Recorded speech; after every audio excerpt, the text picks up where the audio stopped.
Tu ne peux pas devenir excellent si tu ne te donnes pas la permission d'être nul. Il y a à peine 5 ans, t'étais encore salarié. Chaque jour qui passait, je me sentais de plus en plus mal dans ma peau. J'avais le sentiment d'avoir aucune valeur. C'est le moment le plus humiliant de ma vie.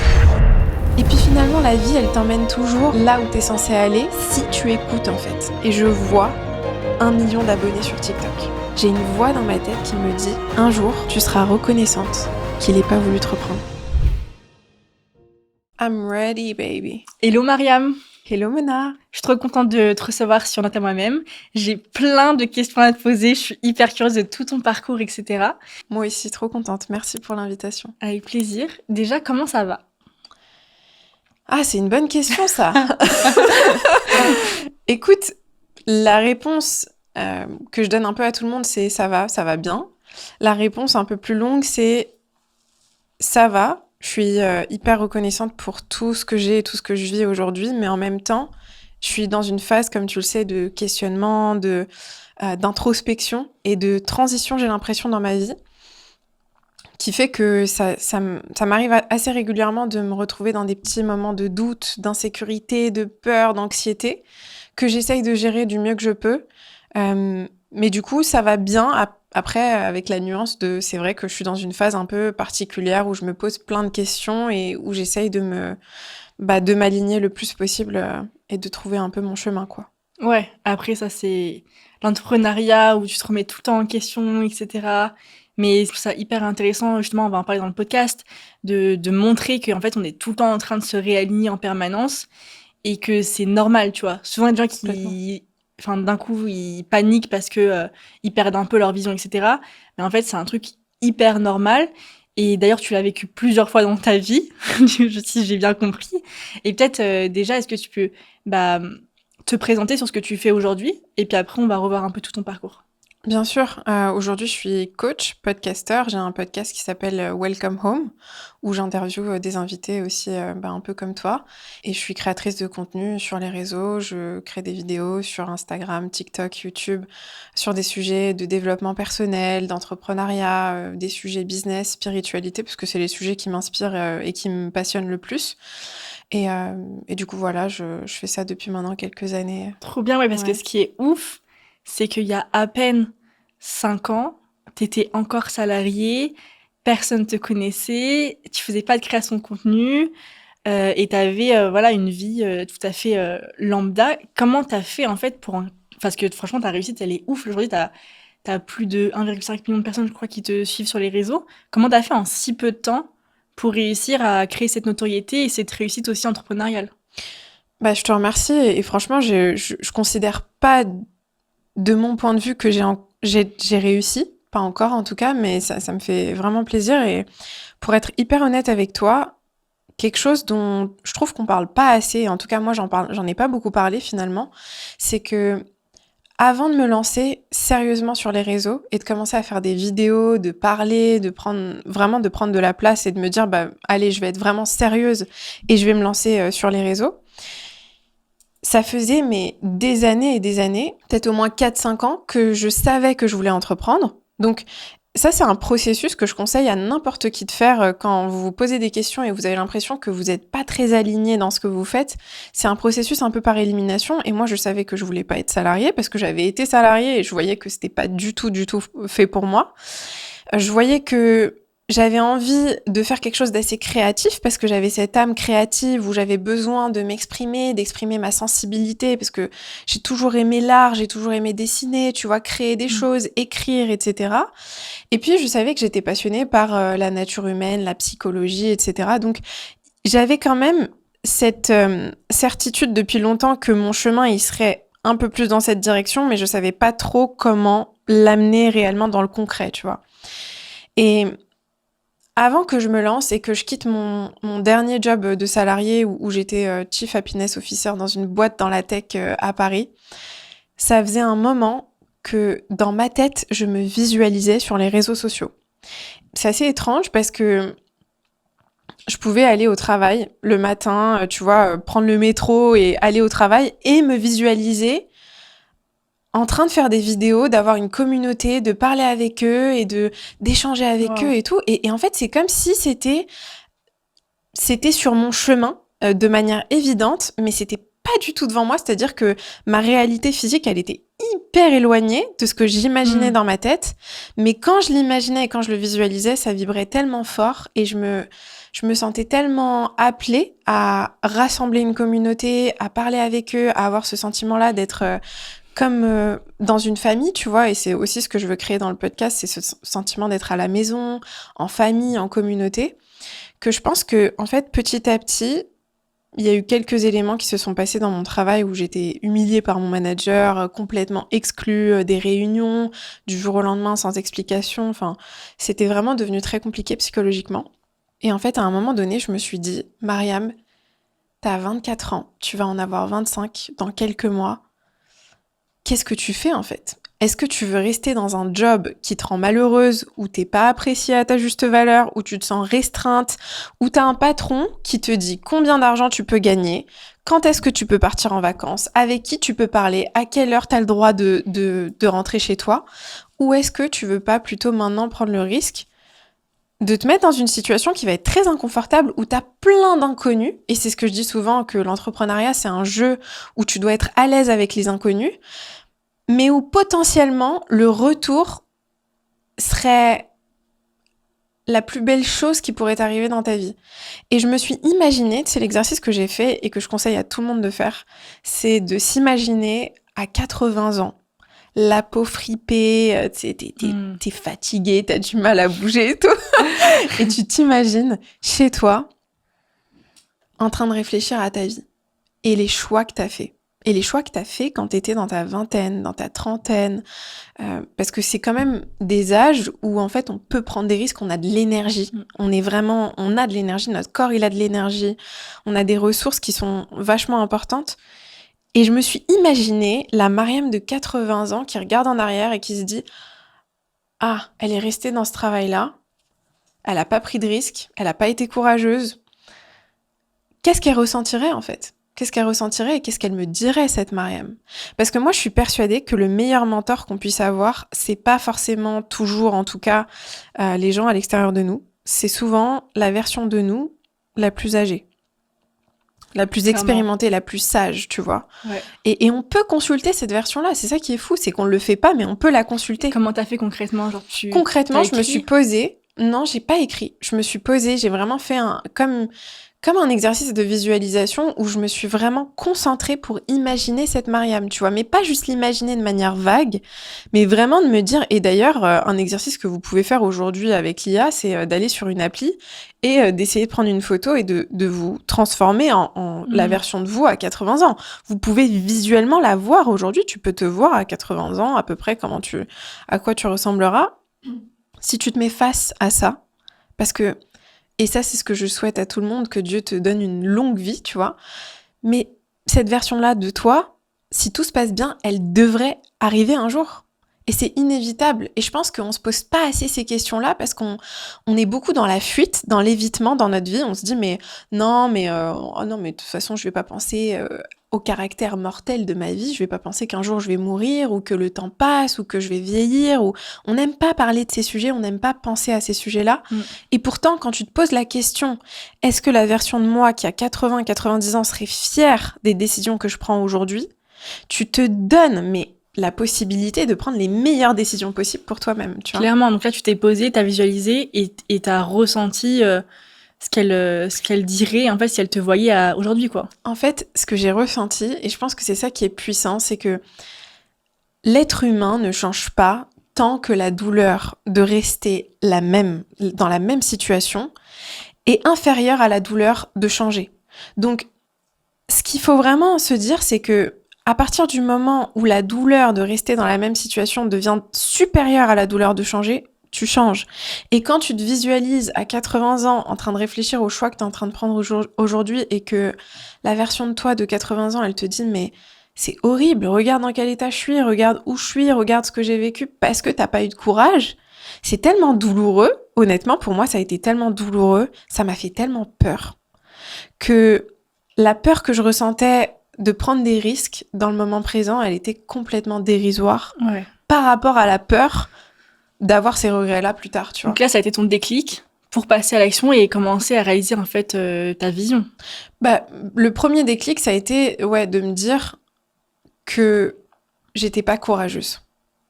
Et je pense que beaucoup de gens ne se mettent pas face à cette réalité-là, qui sont pas courageux dans leur vie. La majorité des gens sont pas courageux, et encore moi, aujourd'hui, je vois dans quel domaine et sous quelle forme je suis pas courageuse. Et la question, c'est de se dire, on va tous au même endroit, les cimetières sont remplis de gens qui n'ont pas été courageux, qui n'ont pas accompli leur mission, leur potentiel. Est-ce que tu veux faire partie de ces personnes-là ? Ou est-ce que tu veux pas faire partie peut-être d'une minorité de personnes qui se regardent dans le miroir, qui a le courage de se mettre face à lui-même, face à ses peurs, ses insécurités, ses doutes, ses blessures, parce qu'on a tous des peurs, on a tous des complexes. Moi, j'étais pas du tout à l'aise dans ma peau, j'avais du mal à me montrer sur les réseaux, j'avais pas envie qu'on voit mon visage, qu'on voit certains complexes que j'avais. Mais finalement, la question c'est, est-ce que la vision et les objectifs que j'ai ne valent pas le coup que je me mette face à cet inconfort, tu vois. Le premier déclic, ça a été ça, et finalement, petit à petit, je me suis dit, c'est quoi la prochaine étape ? Beaucoup trop souvent, on essaye de gravir la montagne d'un coup. Il faut se poser la question, c'est quoi la prochaine étape, tu vois ? Et pour moi, la prochaine étape, ça a été de me dire, je vais quitter mon travail, je vais avoir une discussion avec mon manager, et je vais lui dire que je veux partir. Puis ensuite, c'est quoi la prochaine étape ? Ok, j'ai peut-être 3 mois de préavis pour réfléchir à ce que je vais faire. C'est quoi la prochaine étape ? Peut-être que je vais réfléchir à un projet que je veux lancer. Ok, je réfléchis à un projet, je me dis, à la base, moi, ce que j'avais prévu de faire en partant de mon job, c'était de lancer une application pour les coachs, tu vois. Moi-même, je voulais pas être coach. Je me disais, mais non, moi, je suis pas légitime à être coach. J'ai même pas 25 ans. Qu'est-ce que je vais coacher les gens ? Alors que je coachais les gens autour de moi toute ma vie depuis que j'étais enfant, tu vois. Mais je me disais, non, 25 ans, je vais pas être légitime, etc. Donc, j'avais cette idée-là en tête. Et puis finalement, la vie, elle t'emmène toujours là où t'es censé aller, si tu écoutes, en fait. Si t'as le courage d'écouter, et ça m'a demandé un certain effort pour écouter. Ouais, t'as été étape par étape, t'as pris une décision, et après t'as été étape par étape. Et comment tu fais ? Parce que tu vois, je pense qu'il y a plein de personnes qui peuvent faire cet exercice-là, et en fait, tous les matins, après elles se réveillent, elles sont mal, tu vois, elles se sentent pas bien, elles se sentent déprimées, etc. Et en fait, du coup, tous les matins, même si tu connais ta vision, même si tu sais que t'as envie de faire des choses, t'arrives pas à y aller, tu vois. Ouais, pour être honnête, quand j'ai quitté mon job et que je me suis dit, et le pire, c'est que je leur ai dit à tous, à mes anciens collègues, mon ex faisait partie de la boîte, tu vois, qui m'avait quitté et tout, donc il y avait beaucoup d'ego dans tout ça, il y avait beaucoup ce truc de, je vais prendre ma revanche, ils vont voir et tout, et je suis partie en leur disant, mais moi, je vais lancer une appli incroyable, machin, et j'étais hyper sûre de moi, à un certain niveau, et de l'autre côté, j'étais pas sûre du tout, et je me disais, mais qu'est-ce que tu racontes, qu'est-ce que tu vas faire, en fait, t'es complètement perdue, ma pauvre, tu vois, je me jugeais beaucoup là-dessus. Et en quittant et en me retrouvant dans cette situation où j'étais chez moi, et où j'essayais de lancer cette fameuse appli, et où tous les jours que Dieu faisait, j'arrivais pas à avancer, à avoir de résultats concrets. Chaque jour qui passait, je me sentais de plus en plus mal dans ma peau, de plus en plus insécure. J'avais le sentiment d'avoir aucune valeur, jusqu'au moment même où j'ai été tellement désespérée, j'avais tellement peur que j'ai recontacté mon ancien manager.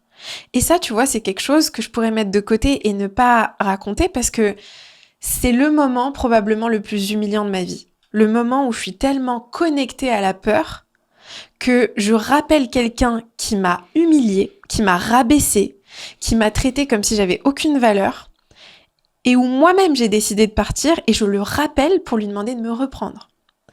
Et à ce moment-là, il me dit, et d'ailleurs je pense que les gens qui nous écoutent, ils pourront peut-être se retrouver, que ce soit avec un manager, que ce soit avec peut-être un employé, peut-être un conjoint, un partenaire, peu importe. C'est que j'appelle cette personne et elle me dit, ah oui, tu sais quoi, je vais te rappeler, c'est intéressant ce que tu me dis, ouais, je vais te rappeler vendredi prochain, je vais te donner une réponse. Et moi, j'étais tellement dans la peur de manquer d'argent, d'opportunités, de réussite, que je me dis, il faut absolument qu'ils me reprennent. C'est la seule chance que j'ai dans ma vie de réussir.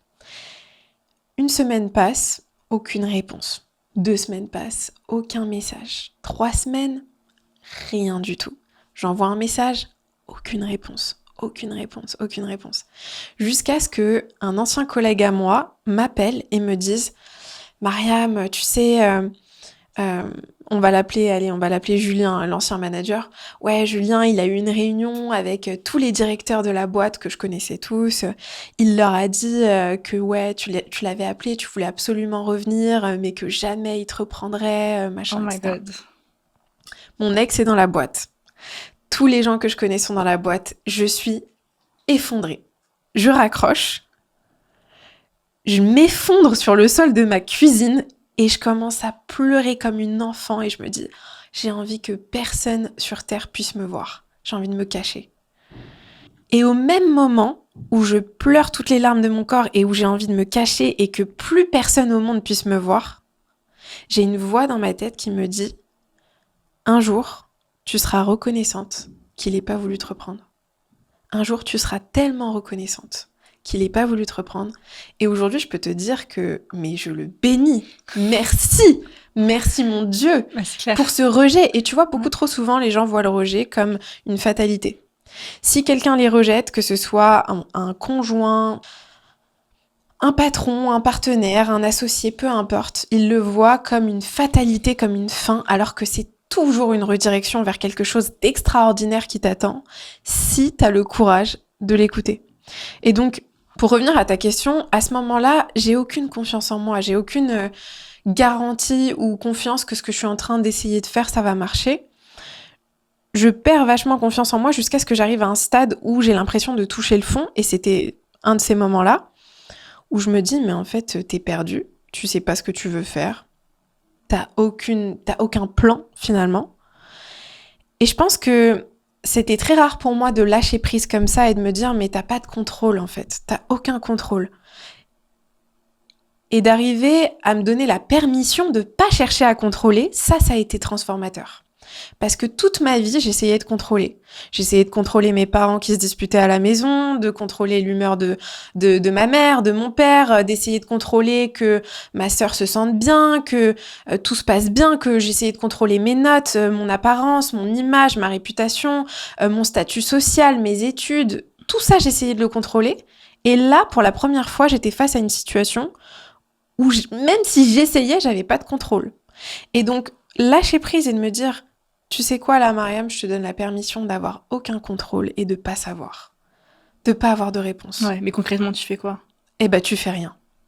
Donc, J'ai tu rien passes fait. tes journées à rien faire. Je n'ai rien fait du tout. Ok, tu t'es autorisée à... Je me suis autorisée pour la première fois, et pour ceux qui... Je sais qu'il y a des gens qui me connaissent qui savent que moi, je suis une boule de feu, je peux pas rien faire. C'est impossible. Même prendre des vacances, c'est limite inconfortable pour moi. Mais pour la première fois, je me suis dit, tu sais quoi ? Arrête, parce que j'essayais de faire. J'essayais d'être dans le faire. J'essayais de faire des posts sur Instagram. J'essayais de faire des recherches sur cette fameuse appli que je voulais créer. Ça ne donnait rien. Pourquoi ? Parce que j'étais dans mon mental et dans mes peurs. Il faut que tu fasses, il faut que tu fasses, il faut que tu sois productive. Et finalement, j'avais pas les bonnes réponses. Je pouvais pas créer cet espace de silence où l'intuition et les réponses pouvaient venir à moi. Et à un moment donné, je me suis dit, tu sais quoi, tu vas rien faire. Et je me suis laissée peut-être, je sais pas, quelques semaines, ça n'a pas duré très longtemps, mais je me suis laissée quelques semaines où bien sûr mon mental était encore en train de marcher, parce que le mental, il fonctionne tout le temps, tu vois, mais j'étais pas dans cette impulsivité maladive de devoir faire pour combler un vide et rassurer mes peurs. Et à un moment donné, je me rappellerai toujours, à ce moment-là de ma vie, j'avais tellement honte de moi et du stade dans lequel j'étais que je pouvais voir personne. Je pouvais pas fréquenter des gens, aller dans des soirées, aller prendre même des cafés avec des gens parce que j'avais peur de la question fatidique. Mais qu'est-ce que tu fais toi dans la vie ? Je fais rien, je suis perdue, je sais pas ce que je fais, je sais pas du tout où j'en suis. Ouais, la pression sociale. Je fais rien. Exactement, la pression sociale de devoir se mettre dans une case et dire aux gens, moi je suis quelqu'un qui fait ça, moi je suis quelqu'un qui a telle valeur, je suis quelqu'un de... Parce que finalement cette question-là, pourquoi on nous la pose ? La plupart du temps, les gens essayent de te mettre dans une case. Mm. Qu'est-ce que tu fais dans la vie? Quelle valeur tu as? Quel niveau d'intelligence tu as? Quel niveau financier tu as? C'est quoi ton statut? Et comment est-ce que je dois te traiter par rapport aux autres? Et donc, à chaque fois que j'avais ces opportunités d'aller dans des situations où je pouvais être face à cette question, je fuyais. Jusqu'à ce que, par hasard, je rencontre une fille que je connaissais un peu de loin, tu vois, mais que je trouvais sympa et tout, et je commence à la refréquenter, on va prendre un café, et elle me présente à des amis à elle, et puis on commence à se fréquenter un petit peu, tu vois. Puis un jour, on va prendre un café, et elle me présente à une fille qu'elle connaissait, et dans la conversation, comme ça, naturellement, une des filles, elle dit mais tu sais, Mariam, c'est une excellente coach. Elle dit ça, tu vois, comme ça. J'étais pas encore coach. J'avais même pas fait encore de formation de coaching, tu vois. Et je m'étais pas encore lancée sur les réseaux. Et quand elle dit ça, il y a un truc qui s'active en moi. Ah, il y a un truc qui s'active. Et tu vois, je pense que dans la vie, notre intuition, elle peut nous parler de plein de manières. On peut l'entendre dans notre tête. On peut l'entendre à travers quelqu'un d'autre qui nous parle. Et il y a quelque chose qui sonne tellement juste, comme une note tellement parfaite que tu te dis « Waouh, là, il y a un axe qui est en train de se révéler à moi, il y a un truc qui est très clair pour moi. » Et quand elle dit ça, il y a cette résonance à l'intérieur de moi où je me dis « Elle a raison, c'est vrai que je suis une bonne coach. » Et je rentre chez moi et je me dis « Mais c'est vrai que tu coaches ta famille, tes amis, tes ex, t'as coaché tout le monde dans ta vie en fait. T'as toujours coaché depuis que t'es enfant que tu coaches les gens. » Quand j'avais 8 ans, je coachais ma cousine, je lui conseillais de faire certaines choses, j'organisais des choses, etc. J'arrivais à voir les domaines qui étaient flous, même à l'école, quand j'étais avec une camarade de classe qui était complètement perdue, j'essayais de l'aider à y voir clair et à lui poser les bonnes questions et tout. Donc je me dis, mais c'est vrai que t'es coach. Mais en même temps, j'avais cette autre voix dans ma tête qui me disait, mais non, mais le coaching, il y a tellement de charlatans, tu vas passer pour une vendeuse de tapis qui raconte n'importe quoi, et puis t'es tellement jeune, qui va te prendre au sérieux, tu vois. Ouais. Et donc ça, c'était une des premières pierres qui m'ont permis de commencer à construire un édifice. Ouais, mais ce qui est ouf, c'est qu'en fait, t'as fait de l'espace pour recevoir ce message. Exactement. Et que t'avais besoin de faire ce vide, etc., pour entendre cette fille qui dit Mariam, t'es une très bonne coach. Sinon, tu l'aurais jamais entendu. Je l'aurais jamais entendu. Ouais, c'est excellent. Et surtout, je serais même pas allée. Parce que j'aurais été tellement dans ma peur que j'aurais pas pu faire, comme tu dis, cet espace d'ouverture où je me dis, bon, petit à petit, tu vas t'ouvrir et tu vas te connecter à ton intuition, parce que mon intuition, elle me disait, fréquente ces personnes. À ce moment-là, t'as besoin de les fréquenter. Et donc, j'ai écouté cette intuition, je suis allée, et puis, petit à petit, à ce moment-là, j'ai eu un premier soulagement. Tu vois, un soulagement c'est comme si Dieu, l'univers, la vie m'avait donné une première réponse, parce que il faut savoir qu'à ce moment-là, je priais tous les jours, tout le temps, à chaque moment de la journée, j'étais en train de prier. J'ai besoin d'une réponse. S'il te plaît, donne-moi une réponse. Si tu me donnes une direction, je te promets que si je sens que c'est ma direction, j'irai dans cette direction. Ouais, là, tu l'as eu. Et petit à petit, j'ai eu un premier élément de réponse. Et puis du coup, j'ai continué à faire cet espace-là de vide et de lâcher prise. Et un jour, j'étais assise sur mon canapé un après-midi, c'était, je sais pas, au mois de juin, juillet 2021. Et j'ai une voix dans ma tête, un message, comme ça, complètement inattendu, complètement bizarre, qui me dit TikTok. Il faut que tu ailles sur TikTok. Il faut que tu fasses des vidéos sur TikTok. Et je vois 1 million d'abonnés sur TikTok. Mais je le vois tellement clairement, Mona, que c'est-à-dire que je peux te dire que c'était pas juste un désir, tu vois, un peu « Oh, ce serait cool si j'avais 1 million d'abonnés sur TikTok. » Non, ça vient même pas de moi. C'est-à-dire que j'ai toujours su que je voulais être sur les réseaux, mais par contre, ce truc de TikTok, de 1 million... TikTok, à ce moment-là, je me disais, mais moi, je connais rien, c'est pour les jeunes, moi, j'y comprends rien, comment est-ce qu'on crée des TikTok, etc. Et j'ai encore la story que je poste sur Instagram à ce moment-là. Je prends mon téléphone et je dis, écoutez les amis, j'ai décidé de me mettre sur TikTok. Est-ce que quelqu'un sait comment poster des vidéos sur TikTok ? Carrément. Ah, parce que j'en faisais une montagne dans ma tête. Ouais, mais t'as eu la vision. Ouais. C'est ça qui va. En fait, t'es quand même hyper intuitif parce que t'as toujours eu la vision de où t'allais, quoi. Bah, à ce moment-là, en tout cas, j'ai pu me connecter à cette vision. Mais même quand j'avais 21 ans et que je vivais, parce que juste après mes études à Londres, j'ai vécu en Irlande et j'ai eu mon premier job en Irlande à 21 ans. Et à ce moment-là, j'ai découvert les podcasts, tu vois. Mmh. Je me levais à 5h30 du matin, tu vois, j'étais vraiment dans un mood de méditation, écouter un podcast et puis m'étirer, faire du sport. Et le soir, je rentrais, j'écoutais encore des podcasts et puis je faisais des recherches sur les Ouais. chaînes YouTube. Comment créer une chaîne YouTube à ce moment-là, j'étais vraiment à fond là-dedans. Et j'avais cette intuition à ce moment-là aussi un jour je reviendrai à ça parce que ça me touche trop, ça me fait trop vibrer pour que ce soit pas sur mon chemin à un moment donné. Et c'est vrai, t'as raison, j'ai souvent été intuitive, mais j'ai aussi beaucoup dérivé de mon intuition, j'ai beaucoup écouté mes peurs. À beaucoup de moments dans ma vie, tu vois, quand j'ai rappelé mon patron, j'étais dans la peur. Ouais, ouais. Et c'est pour ça que, pour moi, la phrase faith over fear, elle est aussi importante parce que t'as toujours deux choix. Soit tu te connectes à ta foi, soit tu te connectes à ta peur. Et notre mode par défaut, c'est d'être dans la peur et c'est ce qu'on a beaucoup tendance à faire. Ouais, clairement. Et ça m'est arrivé encore plein de fois après, Oui, tu c'est vois. naturel, ouais. Ouais. Ok, et du coup, là, t'es arrivé grâce à cette foi, justement, à faire tes vidéos sur TikTok, à réussir à ce que ça marche, à percer, à avoir tes premiers 10 000 abonnés, puis 100 000 abonnés, etc., à commencer à te faire un nom en tant que coach. J'ai vu que tu t'es formé aussi, etc. Voilà, t'as commencé à vraiment passer à l'action, mais de manière alignée, jusqu'à aujourd'hui où, en fait, tu vis complètement de ton business. Et aujourd'hui, c'est quoi exactement ton business? Qu'est-ce que tu proposes et... Ouais. J'accompagne pas mal justement de coachs et d'entrepreneurs en one-one sur justement trouver leur alignement, se positionner, créer une offre qui est vraiment alignée à leurs valeurs, développer leur visibilité sur les réseaux. Donc j'accompagne en one-one des coachs et des entrepreneurs.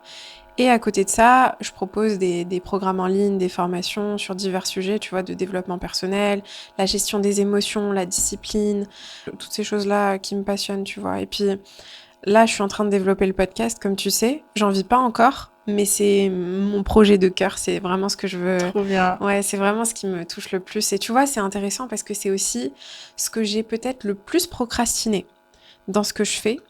Et je pense que on procrastine souvent ce qui nous touche le plus et ce qui est le plus important pour nous.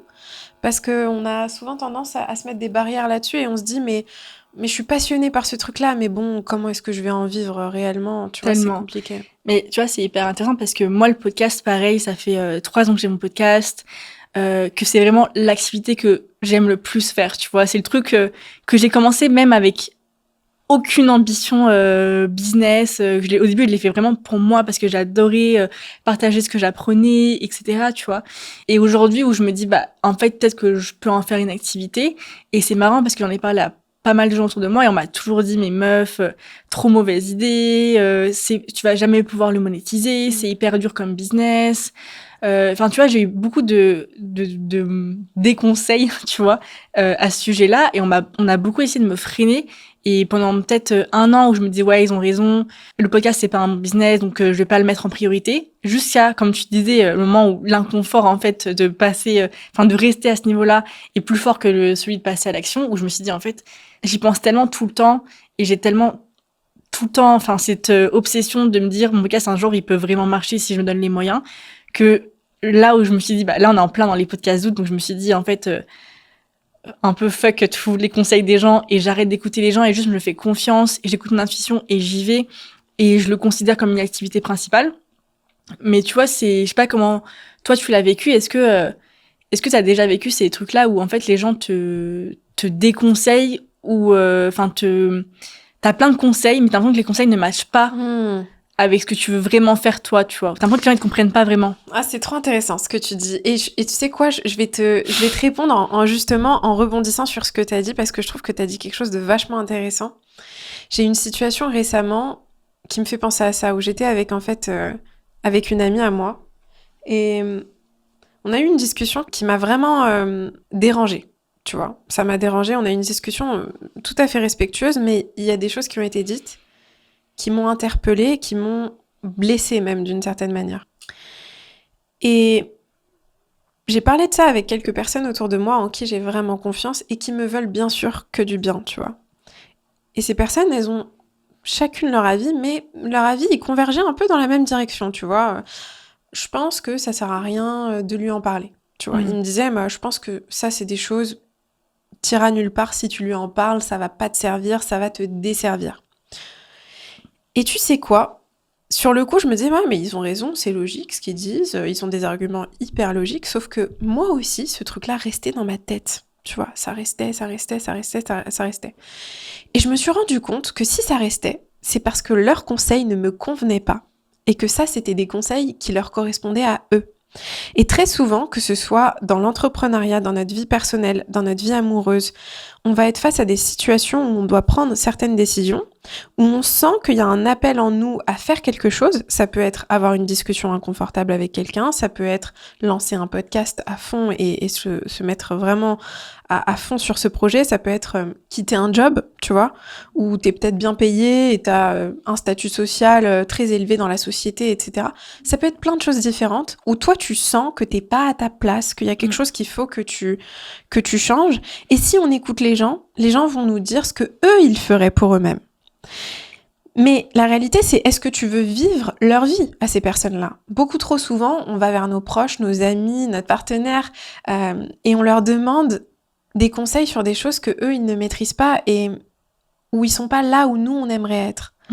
Et si tu veux vraiment avoir une vie différente de ce que tu vois autour de toi et construire quelque chose qui te correspond à toi spécifiquement, parce que c'est ta vie à toi, tu peux pas perdre de temps à demander à des conseils à des personnes qui n'ont pas vécu cette vie. Et si ça revient sans cesse, tu vois, le podcast il revenait sans cesse, moi aussi c'était le cas, ça restait sans cesse dans ma tête, c'est qu'il faut que tu le fasses en fait. Ouais, mais je trouve que c'est un des trucs les plus durs en entrepreneuriat, c'est que, en fait, il y a beaucoup de choses sur lesquelles tu peux pas recevoir des conseils, tu vois, et justement, se dire, en fait, t'es vraiment des fois solo avec genre ta destinée, toi, ton intuition et l'univers, tu vois, mais tu peux pas, des fois, en fait, t'as beau avoir des coachs, des mentors, même des psys, enfin, avoir beaucoup de gens, même des amis, voilà, qui te conseillent, comme tu dis. En fait, t'es seul face à tes décisions et t'es seul face à la vie que t'es en train de te créer, tu vois. Ouais, et je pense que l'entrepreneuriat, c'est un chemin très spirituel. C'est un chemin très spirituel parce que chaque entrepreneur, pour qu'il ait le succès qu'il veut avoir, peu importe son domaine, il a besoin de se connecter à ce qui est juste pour lui, à ce qui l'appelle réellement. Et peut-être que pour certains entrepreneurs, moi j'ai un ami à moi qui a développé un business qui faisait d'ailleurs plus de 100 millions par an, donc c'était un très très gros business. Ouais. Et j'avais une discussion avec lui, il a revendu son entreprise, je pense, pour une très très grosse somme, et on avait une discussion là-dessus, et je lui disais, mais est-ce que tu penses que c'est important d'être vraiment connecté à ce qu'on fait quand on est entrepreneur? Parce que je lui disais, j'ai l'impression que certaines personnes arrivent à faire les choses hyper machinalement, mécaniquement, sans réfléchir, sans être vraiment dans le cœur, tu vois. Et il me disait, tu sais Mariam, moi, ce que j'ai fait dans ce business, et le business qu'il faisait en l'occurrence, c'était, tu sais, les terminals de paiement quand tu vas dans les magasins, que ce soit chez Franprix ou peu importe, tous les terminals de paiement, c'était sa boîte qui les avait créés. En fait, ça paraît pas très sexy, tu vois. Ça paraît pas très... j'ai été guidée par une intuition divine, tu vois, de faire des terminals de paiement. Enfin, moi, en tout cas, ça me fait pas vibrer, tu vois. Mais lui, ce qu'il me disait, c'est que il sentait un appel divin à faire ce truc-là. C'était hyper important pour lui.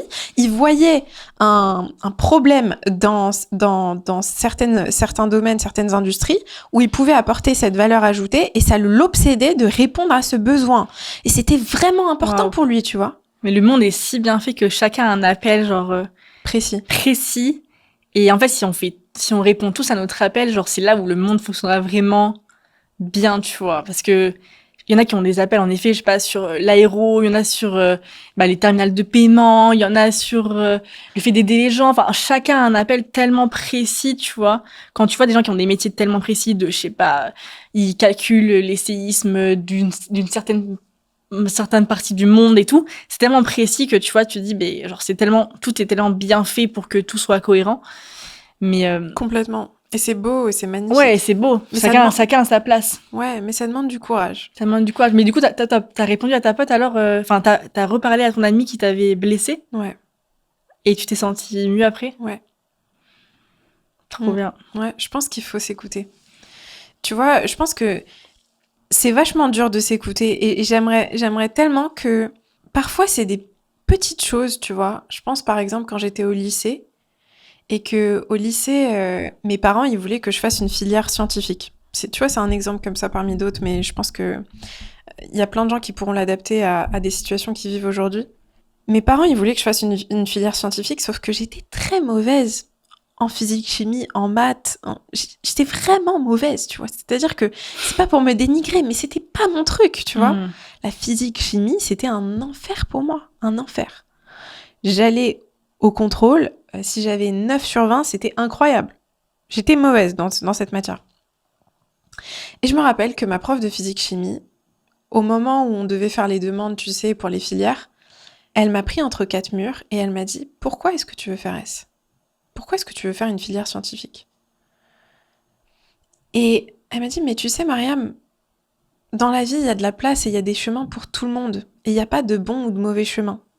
Qu'est-ce que tu penses que ça te coûterait de faire une filière économique et sociale ? Tu auras un panel de matières, de sujets différents. Tu pourras t'explorer, trouver des choses qui te correspondent mieux, plutôt que de te forcer dans une direction qui est pas bonne pour toi, pour faire plaisir à tes parents, aux attentes qu'ils ont, aux attentes des autres aussi, parce que, tu sais, j'étais dans un quartier un peu snob de Paris, où les gens, ils disent, ah, bah, moi, mon fils, ma fille, elle a fait une filière scientifique et machin, les réunions entre parents, etc. Tu vois, il y avait tous ces trucs-là complètement débiles qu'aujourd'hui, je trouve, mais absurdes, et où j'essayais de convenir à ces attentes-là, tu vois.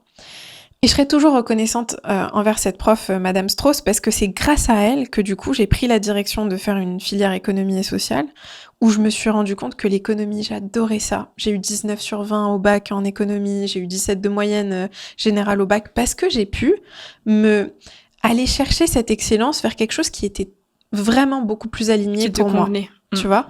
Et je pense qu'on sera toujours médiocre dans ce qui est pas bon pour nous. Et le problème, c'est qu'on se juge en se disant « il faut que je sois bon dans ce truc-là ». Si, par exemple, je sais pas, t'es quelqu'un d'hyper créatif, mais t'aimes pas parler aux gens, t'aimes pas vendre, peut-être que tu vas te juger et tu vas te dire « mais moi, je suis nulle dans la vente et du coup, j'ai pas de valeur et j'y arriverai jamais ». Alors qu'en fait, t'es excellent dans un truc, et si t'arrives à trouver ce truc-là et à capitaliser dessus, t'avanceras 100 fois plus vite que la majorité des gens. Moi, je pense vraiment que c'est ça le secret, c'est de trouver le truc sur lequel t'as quelque chose, ça t'anime, ça te fait vibrer, et de mettre tous tes efforts dessus et de t'écouter. Ta zone de génie. Ta zone de génie, elle est à fond là-dedans, clairement. Là, aujourd'hui, du coup, t'as un business qui marche bien, t'as une belle notoriété, etc. Mais c'est un peu pour revenir sur ce que tu disais au début du podcast, où t'es un peu dans une phase de flou, etc. C'est vrai que t'en as beaucoup parlé sur Insta en disant que en ce moment, t'étais un peu en train de te réaligner, de te questionner. J'ai vu même que t'avais lancé à un moment une masterclass que tu avais ouverte, tu avais lancé en fait les ventes, tu as eu des gens qui sont inscrits et en fait au bout de quelques jours, tu as fait une annonce officielle en disant que finalement tu revenais sur ta décision et tu t'annulais la masterclass, que tu allais rembourser tout le monde, etc. Et ça m'a interloquée, tu vois, je me suis arrêtée dessus et je me suis dit waouh, tu vois le courage de faire ça et de se confronter en fait à la déception des gens, à ce que les gens vont penser, même au fait de se tromper et de l'assumer publiquement. Est-ce que tu peux nous parler un petit peu de cette phase-là ? Ouais, je pense que ce qui freine la majorité des gens d'accéder à la vie qu'ils veulent créer, c'est qu'ils n'ont pas le courage de se tromper. C'est-à-dire qu'ils se disent, si je prends une direction, si je prends une décision, il faut absolument que ce soit la bonne. Et donc, ils rentrent dans un cercle vicieux où ils se disent, il faut que je me surprépare, que je suranalyse le chemin, les étapes pour arriver à mon objectif, et que je ne passe pas à l'action si je suis pas sûre que c'est la bonne étape, de la bonne manière et dans le bon contexte. Et donc, ce qui se passe, c'est qu'ils rentrent dans une paralysie où ils sont complètement inactifs, ils sont passifs finalement là où ils aimeraient être actifs, et ils se rendent compte à un moment donné qu'ils ont perdu un temps fou à être dans leur tête, là où finalement la meilleure source de vérité, c'est dans le concret. Donc, quand tu passes à l'action et tu te dis, vas-y, je vais tester ce truc-là, je vais avancer, je vais essayer. Si ça marche, tant mieux. Si ça marche pas, tant pis. Si je vois que ça me fait vibrer, tant mieux. Si je vois que ça me fait pas vibrer, c'est pas grave. Il y a personne qui va mourir. Et je pense que trop souvent, on se prend un peu trop au sérieux. On a l'impression qu'on va sauver des vies, qu'on va sauver la planète, en fait, c'est pas grave, en fait, hein. Si tu prends la décision vision de, je sais pas, tu fais des vidéos sur les réseaux, tu te ridiculises, les gens se moquent de toi, bah c'est pas grave, il y a personne qui va mourir. Tu lances un projet, un business, une masterclass et tu décides d'aller en arrière, c'est pas grave. C'est pas la fin du monde. Et beaucoup trop souvent, je trouve qu'on est très conditionné à... Et surtout en France, je trouve, beaucoup plus que dans les mentalités anglo-saxonnes, c'est de se dire il faut que tout soit parfaitement préparé, j'ai pas le droit à l'erreur. On est très très exigeant et très dur sur l'erreur, très strict en France sur l'erreur. C'est pour ça qu'autant de personnes sont obsédées par les études, parce qu'ils cherchent à tout prix à avoir un maximum de papiers, de bagages pour dire moi je suis légitime, je fais pas d'erreur, je sais faire, je mérite ma place et je peux y aller. Mais les gens qui ont le plus de succès et qui avancent le plus vite dans leur vie, c'est souvent des gens qui ont une grande aisance à être rejetés, à être incompris, à faire des erreurs, à se tromper, parce que de toute manière, le succès et l'échec, c'est deux faces d'une même pièce. Tu ne peux pas avoir l'un sans l'autre. Et j'en parlais avec une de mes clientes l'autre jour en coaching, où elle me disait, mais comment je peux faire pour bien exprimer mon idée sur ma vidéo? Puis tu sais, elle démarrait sur les réseaux sociaux, elle me disait, mais comment je peux faire pour bien parler de ce truc-là? Je lui disais, mais autorise-toi à être nulle. Donne-toi la permission d'être nul. Tu ne peux pas devenir excellent si tu ne te donnes pas la permission d'être nul. À un certain moment, il va falloir que tu aies le courage d'être nul, parce que ça demande du courage d'être nul. Quand on devient adulte, et ça c'est vraiment une leçon que je retiens justement de cette introspection ces derniers temps, c'est que d'ailleurs plus tu avances sur ton chemin, plus ton ego il prend place et il te dit non mais toi t'es quelqu'un, tu peux pas, non mais toi t'es excellent dans ce truc-là, non, t'as pas le droit à l'erreur, toi t'es vraiment trop fort en fait. Et ton ego il commence à te faire croire que tu maîtrises des choses sur lesquelles tu n'as jamais réellement de maîtrise. Et si tu t'autorises à être débutant, à être nul dans quelque chose et à vraiment avoir cet état d'esprit de l'apprenti, de l'élève, tu deviens excellent. Parce que c'est comme si tu étais sur un terrain où tu peux tellement répéter et apprendre que en fait tu te rapproches de l'excellence. Et cette cliente là, du coup elle a fait sa première vidéo, ça a débloqué un truc, elle a refait et en fait plus on avance, plus on s'autorise, plus on va vers l'excellence, tu vois. Et moi-même j'ai vu ça chez moi, où avec les vidéos sur les réseaux sociaux, il y a un moment donné où j'ai commencé à croire que je maîtrisais le truc. Parce que oui, je faisais des super stats, des vidéos, plein de vidéos qui faisaient des millions de vues, etc. Et j'ai commencé à me dire, non mais ça tu maîtrises, c'est bon, tu maîtrises la communication, tu sais parler, tu sais capter l'attention, etc. Et je suis sortie de cet état de l'élève. Sauf que c'est cet état de l'élève et de l'apprenti qui m'a permis d'obtenir les résultats que j'ai eus. Et ça, c'est un autre point que je veux faire, c'est que ce qui nous freine vachement, et je pense que c'est le cas d'une majorité de personnes, et j'en parlais avec Antoine Blanco sur mon podcast, c'est que on s'autorise pas à réfléchir sur le long terme. On veut des résultats tout de suite. Je sais pas si ça te parle, mais tellement, ouais. Surtout aujourd'hui avec en fait Insta, t'as le résultat imminent en fait. Tu postes et tu vois direct ça marche pas, et du coup en fait ton cerveau il se met en mode résultat sous 24 heures, tu vois. Et du coup, tu perds ta vision long terme, t'es en train de juste te dire, ok, il faut juste que ma vidéo, elle performe là dans les 2 jours qui arrivent. Alors qu'en fait, en effet, la vision long terme, elle est hyper importante. Exactement. Et puis surtout, quand tu réfléchis sur le long terme, t'as beaucoup plus la permission de faire des erreurs, d'être nul, d'être débutant, d'être élève. Si t'as la permission d'être élève, tu peux beaucoup plus avoir de curiosité et de te détacher des résultats que tu as là tout de suite, parce que ce qui empêche une majorité de personnes de passer à l'action et d'avancer dans leur business, je trouve, c'est vraiment qu'ils sont trop attachés aux résultats qu'ils ont sur le court terme. Ouais. Et vu qu'ils sont trop attachés à ces résultats-là, émotionnellement, ils sont trop investis. Ça te bouffe ton énergie, ça te tue, tu te réveilles. Et moi-même, mais franchement, là, ces dernières semaines, je l'ai vu chez moi. Je me réveille. Les chiffres, les stats. Et à un moment donné, je me suis dit, mais Mariam, rappelle-toi dans quel état tu étais au début. Et comment est-ce que tu voyais ça comme un jeu ? Pour moi, les personnes qui avancent le plus vite, c'est celles qui voient l'entrepreneuriat comme un jeu. Et qui sont dans leur art, en fait. C'est un art, ils sont en train de jouer, de s'amuser, ils ont une légèreté, un plaisir à faire ce qu'ils font, au lieu de voir les choses avec une lourdeur, une fatalité. Ah, ma vidéo, elle a fait 500 vues. Ah, je suis vraiment nulle, hein. Franchement, c'est nul. Ouais, se prendre trop au sérieux aussi. Exactement. Et là, du coup, toi, quand t'as annulé la masterclass, en fait, tu t'es sentie comment? Soulagée. Ah ouais? Et t'as pas du tout eu peur de Non. décevoir les gens et tout? Non. Non, et tu sais quoi, je vais te dire une chose. J'ai annulé, j'ai envoyé un mail à toute ma newsletter, même ceux qui n'étaient pas inscrits d'ailleurs, et je leur ai parlé vraiment à cœur ouvert et je leur ai dit, voilà, moi, mon objectif, c'est d'incarner ce que je vous transmets. Et si je ne l'incarne pas là tout de suite, ce serait pas juste ni pour vous ni pour moi que je vous fasse une masterclass sur ce sujet-là. Et une masterclass tout court d'ailleurs, parce que c'est pas le moment pour moi. T'étais plus alignée avec l'offre? Là tout de suite, c'est-à-dire que j'étais dans un état émotionnel et un état où j'étais tellement submergée que ça aurait été complètement dérisoire de venir et de leur dire je vais t'apprendre à gérer tes émotions, mais moi-même, là, je traverse une tempête que j'ai besoin d'apprendre à gérer, tu vois. Parce que c'est quelque chose de nouveau pour moi.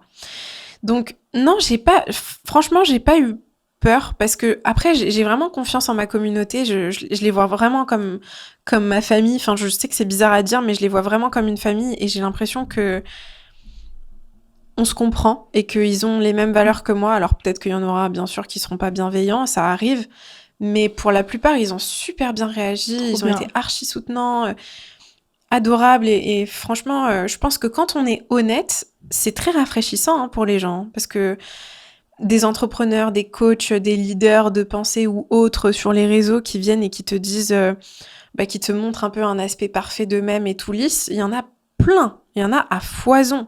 Mais quelqu'un et c'est quelque chose sur lequel je travaille encore aujourd'hui, parce que bien sûr, on s'améliore et on apprend toujours, mais je trouve que c'est rafraîchissant d'avoir cette perspective plus vraie, tu vois. Clairement.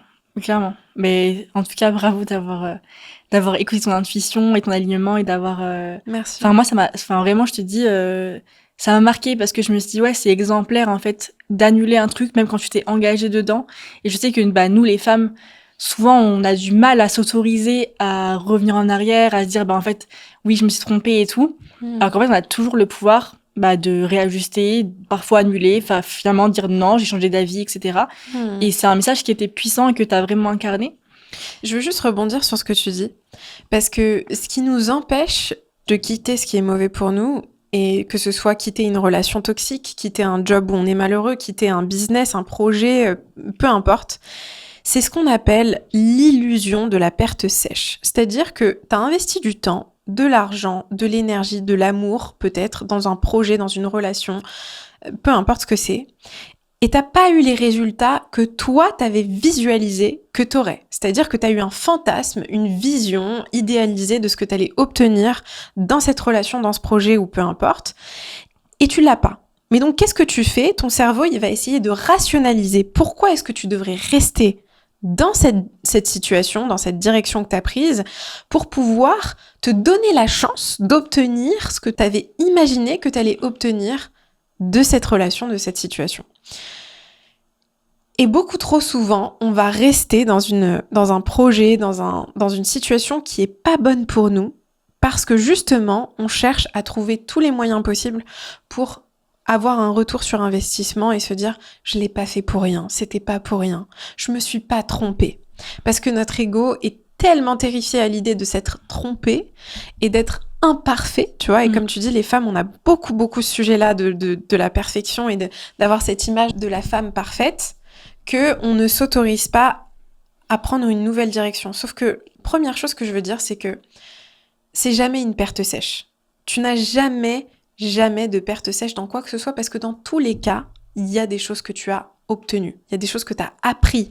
Tu es devenu quelqu'un de différent. Tu vois, l'année dernière, j'ai investi 50 000 € dans des coachings, différents coachings, mentorats, formations, etc. Il y a plein de fois où je me suis dit, mais qu'est-ce que j'ai vraiment appris dans ce coaching? Qu'est-ce que j'ai vraiment appris dans cette formation? J'ai mis tellement d'argent dans ce truc-là, tu vois. J'aurais pu le mettre dans un prêt pour une maison ou j'en sais rien, tu vois, mais c'est beaucoup d'argent.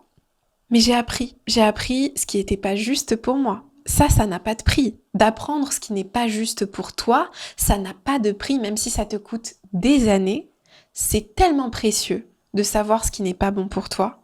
C'est une source de vérité et d'alignement tellement importante que beaucoup de gens ignorent parce qu'ils ont tellement peur d'avoir l'air fragile et d'avoir l'air d'être un échec qu'ils ferment les yeux sur cette source de vérité qui est devant eux. Si c'est pas bon pour toi, si c'est pas juste pour toi, c'est précieux. Tu as obtenu une vérité sur toi-même. T'apprends à te connaître toi-même, tu vois. Ça, c'est le premier point. Le deuxième point, c'est que finalement, quand tu restes dans quelque chose qui est pas bon pour toi, tu te garantis de perdre du temps. Là, par contre, tu te le garantis. Parce que, à un moment donné, si t'es plus ou moins conscient que ce truc-là fonctionne pas, aie le courage de te mettre face à toi-même et de changer de direction. Parce que là, c'est vraiment comme si t'étais à un carrefour. Il faut vraiment juste que t'aies le courage de prendre une nouvelle direction et de te dire que si tu continues à forcer dans quelque chose qui te rend malheureuse, tu te garantis, là, pour le coup, de perdre du temps et d'avoir des regrets. Clairement. Le temps file, je pense qu'on pourrait discuter Ouais. comme ça pendant des heures. Oui. Mais il y a vraiment une dernière question que je voulais te poser, parce que ça m'intéresse de fou, même personnellement, tu vois. C'est qu'on a on a pu voir que tu avais vécu une transformation physique ces derniers mois. Et j'ai l'impression que juste, t'es arrivé un jour et genre t'avais complètement changé, tu vois. Et j'étais en mode, oh, what the fuck, tu vois. Et je trouvais ça aussi hyper inspirant. Et c'est vrai que, on en parlait, mais l'entrepreneuriat, parfois, c'est tellement stressant que ça te fait prendre du poids, ça te fait avoir un rythme qui est pas forcément sain, ou même t'as du mal à gérer ton énergie en tant que femme. Et j'ai vu que toi, t'avais beaucoup travaillé là-dessus. Est-ce que tu peux nous en dire un peu plus de comment t'as fait cette transformation? Tu sais quoi, la première chose que je vais te dire, c'est que l'année dernière, toute l'année 2024, j'étais vraiment dans mon énergie masculine et dans une énergie de survie. C'est-à-dire que je me forçais à poursuivre des choses, des objectifs, à prendre des directions que je pensais qui étaient les bonnes pour répondre à des peurs que j'avais, encore une fois, parce que j'avais peur, je voulais performer, je voulais être aussi performante que d'autres personnes, je me comparais, j'étais vraiment dans cette comparaison presque maladive de me dire oh, mais un tel a fait X centaines de milliers d'euros par mois et de millions d'euros par mois et moi il faut que je fasse pareil et moi bref. Et finalement en fait j'étais dans cette poursuite frénétique et maladive vers des objectifs qui étaient pas forcément les miens, tu vois, où je me suis forcée à endosser des rôles, à prendre des directions qui n'étaient pas les miennes. Et je pense que ma théorie, c'est que quand on se force à faire ce qui n'est pas juste pour nous pendant un certain temps, notre corps compense en allant trouver du plaisir ailleurs, tu vois. C'est-à-dire que moi, j'ai énormément... J'étais vraiment dans ce schéma de manger, de compenser par la nourriture, de manger très émotionnellement l'année dernière, parce que je me forçais tellement à dire oui à des choses auxquelles j'avais juste envie de dire non, que en fait, là où j'avais le sentiment d'avoir un peu de liberté, c'était dans la nourriture. Et je pense qu'en tant que femme, beaucoup se reconnaîtront, mais quand on a le sentiment dans notre vie de manquer de contrôle, ou bien d'être beaucoup trop dans le contrôle, justement, on va se lâcher dans la nourriture. Ou bien on va essayer de trop contrôler la nourriture parce qu'on a l'impression de pas avoir de contrôle dans notre vie. Et moi, c'est marrant parce que quand je vivais chez mes parents et que c'était le chaos à la maison et les disputes et vraiment des situations très difficiles, j'avais vraiment le sentiment de pas avoir de contrôle. J'ai fait de l'anorexie, je contrôlais tout ce que je mangeais, je suis descendue à 38 kilos, j'étais vraiment devenue hyper maigre parce que j'essayais de reprendre le contrôle.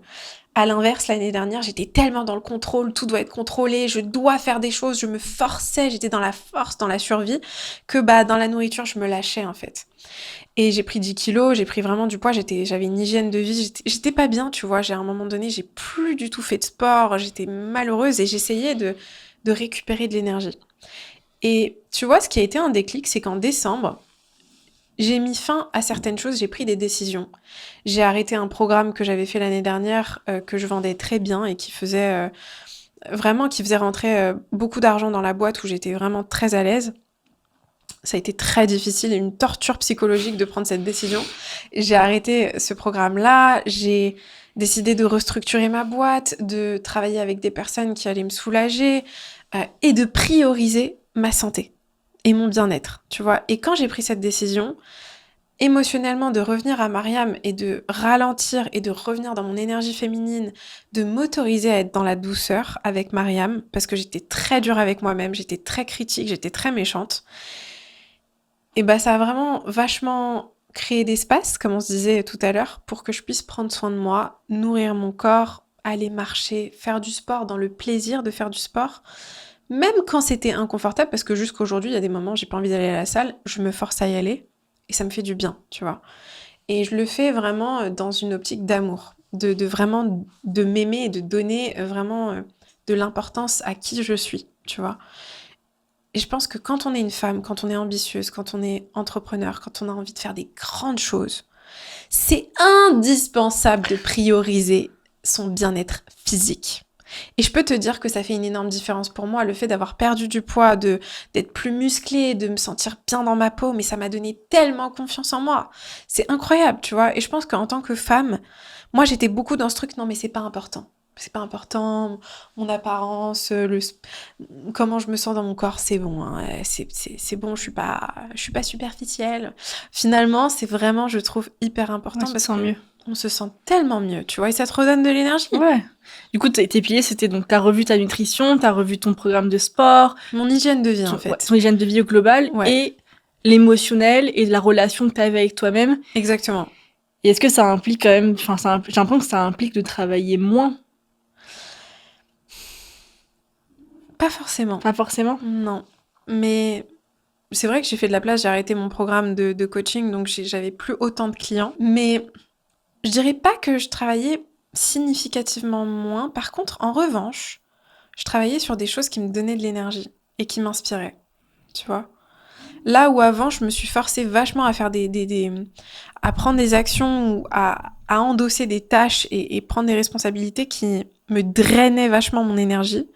Là, j'étais vraiment très intentionnelle sur qu'est-ce qui me donne de l'énergie, qu'est-ce qui m'en enlève. Et je suis toujours d'ailleurs dans ce travail-là en ce moment même. Je travaille sur ça, sur qu'est-ce qui me donne de l'énergie, qu'est-ce qui m'enlève de l'énergie et comment est-ce que je peux déléguer ce qui m'enlève de l'énergie, tu vois. Ouais. Donc pour moi, c'est pas forcément travailler moins, c'est peut-être plus travailler sur des choses qui t'inspirent, tu vois, qui te Ouais. donnent, qui te donnent de l'énergie. Ouais. Et aujourd'hui, tu penses que tu arrives à bien gérer ton énergie justement pour entreprendre au mieux.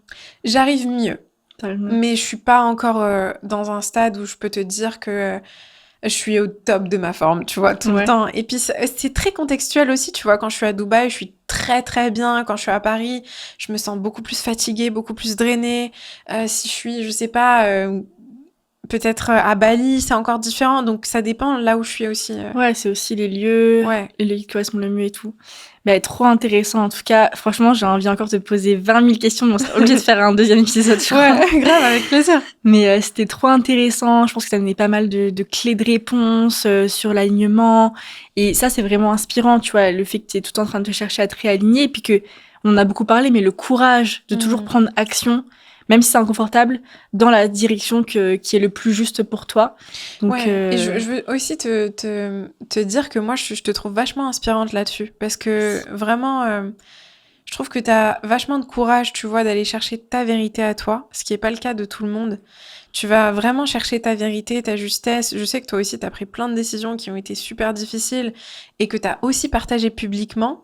Et tu vois, moi, ça m'a beaucoup inspirée. Et même dans mon cheminement, ça m'a inspirée de te suivre toi et de voir à différentes étapes ce que tu partageais. Je pense que on a vraiment un rôle à jouer, tu vois, de montrer l'exemple et de clairement, partager ça. merci beaucoup, Mariam, ça me fait trop plaisir. On va arriver sur le mot de la fin. Ouais. Ce serait quoi le conseil que tu aurais à donner justement à toutes ces jeunes femmes qui s'autorisent pas à vivre la vie dont elles rêvent vraiment et à prendre action dans leur direction? C'est quelque chose que je dis beaucoup en ce moment, mais le conseil que j'ai, c'est dérange-les. Dérange-les. Dérange les gens, dérange l'opinion que les autres ont de toi, dérange les attentes que les autres ont de toi. Arrête d'essayer d'être parfaite ou de convenir à ce que les gens attendent de toi parce que tu es une femme et que tu dois avoir une certaine image ou tu dois correspondre à certaines attentes. Casse-toi la figure, fais des erreurs, tu vois. Fais du bruit, si t'as envie de faire du bruit, autorise-toi à venir avec toutes tes imperfections, à te montrer, à à exprimer ce que tu as à exprimer, parce que finalement, et ça c'est une phrase que j'ai partagée récemment dans un post, c'est une phrase en latin, et je me rappelle plus exactement ce qu'elle dit, mais du stoïcisme, qui dit que le destin favorise les braves et les audacieux, et quand t'es courageux, quand t'es audacieux et que t'oses prendre ta place, t'as toujours un retour. Ouais. Toujours. Et donc, le meilleur conseil que je peux donner aux femmes qui nous écoutent, c'est ça, c'est donne-toi la permission d'avoir de l'audace, même quand ça fait peur, et surtout quand ça fait peur. Et tu verras que... Surtout quand ça fait peur, ouais. Ouais. Et si t'avais une note à toi-même à t'écrire aujourd'hui, ça serait quoi? Ah, j'adore cette question. Aujourd'hui, spécifiquement, crois en toi. Encore plus. Crois-y encore plus. Trop beau. Ouais. Merci beaucoup, Mariam. C'était Merci un à toi, plaisir Mona, de j'ai t'avoir. adoré. Moi aussi. Merci beaucoup. Et puis, à très vite. Vous pouvez retrouver Mariam sur tous les réseaux. Et puis, n'hésitez pas à laisser un commentaire, à liker cet laissez-nous un épisode. commentaire, on a envie de savoir. Grave, on veut savoir ce qui vous a le plus marqué dans cet épisode, ce que vous retenez. Et puis, on se retrouve dans les prochains épisodes. Bisous. Bye. Bye.